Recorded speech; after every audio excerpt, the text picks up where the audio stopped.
अम्बेडकर जी की जन्म जयंती के इस अवसर पर शोभापुर मेरठ में हम लोग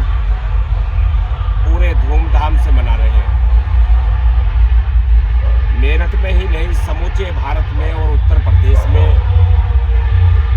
आज संविधान रचयिता की जयंती को हर्षोल्लास के साथ हर जिले में, मंडल में, गांव में धूमधाम से मनाई जा रही है। और उनकी जयंती कोई सामान्य जयंती नहीं है। हमने पूरे भारतवर्ष के अंदर जिस संविधान की मर्यादा के अनुरूप जो भारतवर्ष के ऐसे ज्वलंत मुद्दे थे जहां भारत और कश्मीर जैसे मुद्दों को हल करने का अगर कोई हमें सार्थक प्रयास और मजबूत स्तंभ मिला तो वो भारत के संविधान से मिला।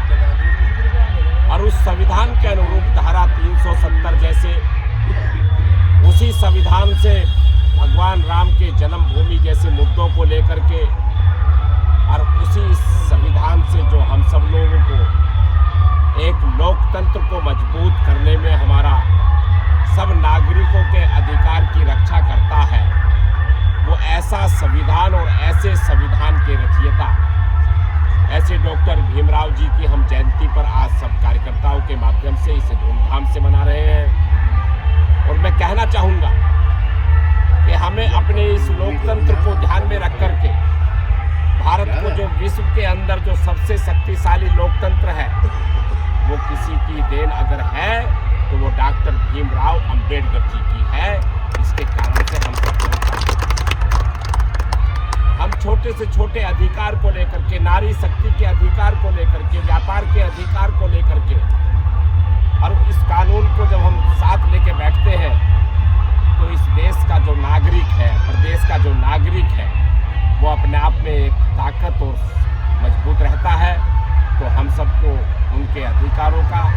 और उनके जो कर्तव्यों का पालन और उनके जीवन से प्रेरणा लेने का कि जिन्होंने जात और पात की बात नहीं की, जिन्होंने धर्म और समाज की बात नहीं की,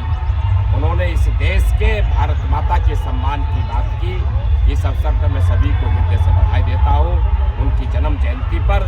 सबको हृदय से